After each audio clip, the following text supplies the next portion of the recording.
Hey guys, thanks for tuning into the show. Don't forget to hit that subscribe button. Yeah, but there's a lot of times where you get released or You ain't getting that money. or the team just ain't got the money. You ain't getting that money. You're not getting it, and it's unfortunate. I've never been in that situation. That's just because I try to really pick the best situation to go to first and foremost. That's important. Don't just take any job. Yeah. You know what I mean? What's the situation like? Yeah, try to go to a good, ask them how the team is doing.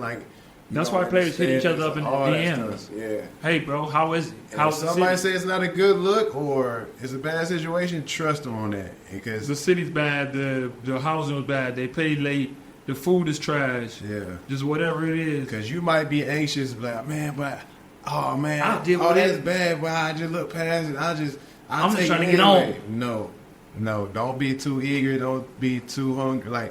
Not hungry, but don't just take any job. It's important to go to a good situation, especially if you first starting out. Because That's why. one thing you don't want to do is not get paid. That's why. The crazy thing about it, how that actually ended up saving me. That guarantee. Granted, like Deuce just said, you have to work towards that. So that means, like we said about the rookies in the beginning, don't worry about your money now. Yes, I understand you're just starting off, but you're starting off as a rookie. Most of y'all are coming from the high major to where your name can back you up and you was the All-American. I've seen All-Americans come here, right here, and still can't get put back on.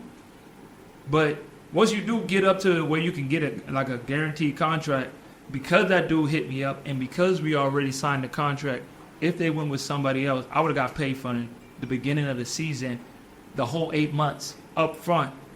That's why guaranteed contracts could save you. Because the fact that we already signed before I arrived, and the crazy thing is I signed the wrong contract. I was supposed to only sign for the Copa Chile, but I signed the season one first, and they kept it and they signed it. And then I signed for just the Copa Chile, but since they both signed it, it was already in standing. So they couldn't go against it.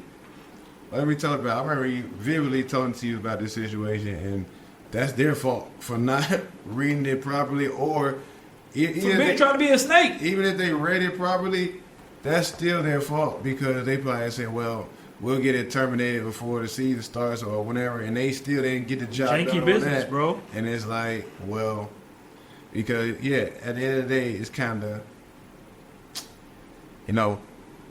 slimy because they try to get you up out of here and without just being direct with you. We grown men, just use your words. But words they ain't, Hey, we want to go in a lot of another people hate direction. this disappointment, but that's what comes with the business. So we appreciate it more if you be straight up and honest with us. But hey, here now we're making the most of it. Everything happened for a reason.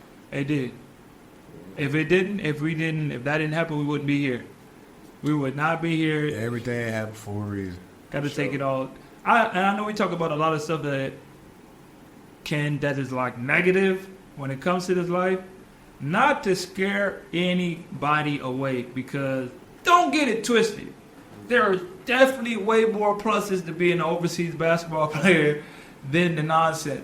You just have to be able to deal with this first to get all the benefits. That's all I always believe. In order to get the most out of overseas basketball, you have to be in it long enough to reap the benefits, because you might have to go through 2 or 3 crappy situations to hit one where you're like, dang, they pay on time, I'm in great weather, the team is good, you might win something, you might get bonuses. You just have to be in the game long enough. Absolutely. Just long enough, because, boy, how I started is not how I'm at right now. No. Even though this little BS is still in a nice apartment in a hotel. I'm about to say, even for my career, it's gotten better and better and better as years go on by, and that's just because I became more wiser as a human being, and then just how to make moves and how to get deals. I became a lot more savvy with that. So I think me and you done a great job for our 10 years. With no real help. Yeah, without any like. I can't remember one person. mentors. Yeah, there's not been one mentor that just was like, you should go here first, play 2 years here, go here, play a year here, see how that happens. Yeah. If that happens, you go here, and then you go. Where's the blueprint plan for overseas basketball players to grow their career? No one's giving you a blueprint. Hey, go to Mexico. Why? Just to play? Where it's not respected probably in Taiwan, but you don't even know the difference, or Philippines, and then you go from there to Taiwan because now you're in the Asia market. Yeah. If I did what I did here in the Asia market, gee. Yeah. Not no knock to y'all guys over there, but I've been watching your highlights and I'll cook you. Sorry. I agree with that. I do agree with that. He's certified, he's proven. Like I said. And he thought I was a scrub. Who, me? No. Oh. I said, who's that? He thought I was a scrub. Oh. Put your ego down, son. Put your ego down. People are going to hate you because you're great. Yeah. So what? I'm great. Be mad. So what? You know what? That's it for this episode. Appreciate y'all listening to us rant a little bit, but we only do it out of a need to help. Not even to help, just give game. Yeah.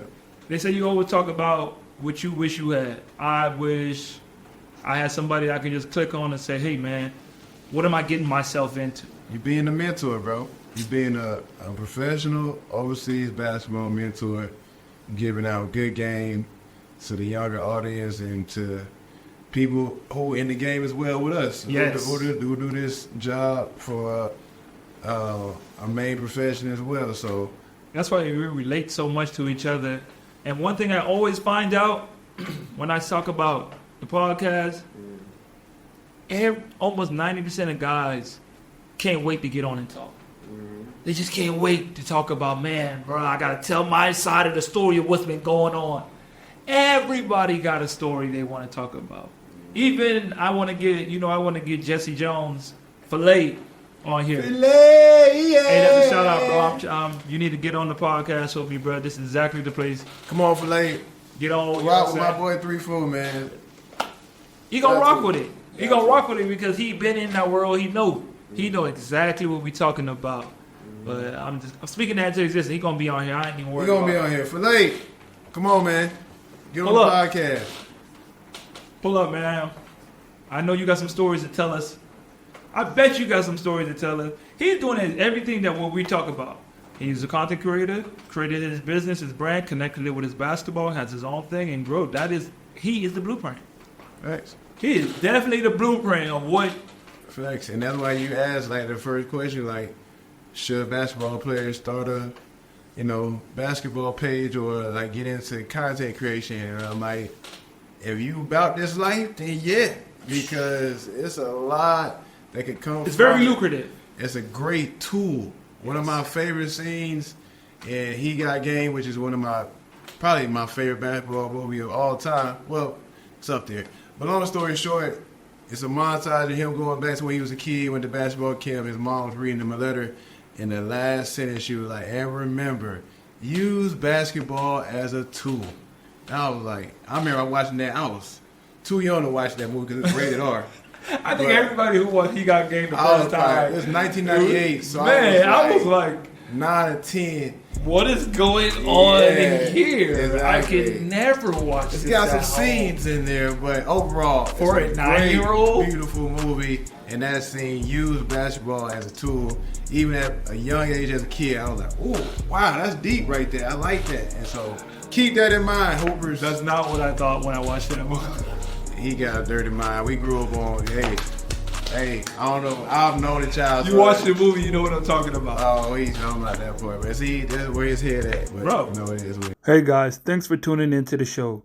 Please subscribe on our YouTube, Spotify, Apple, and wherever you listen to your podcast. I greatly appreciate it.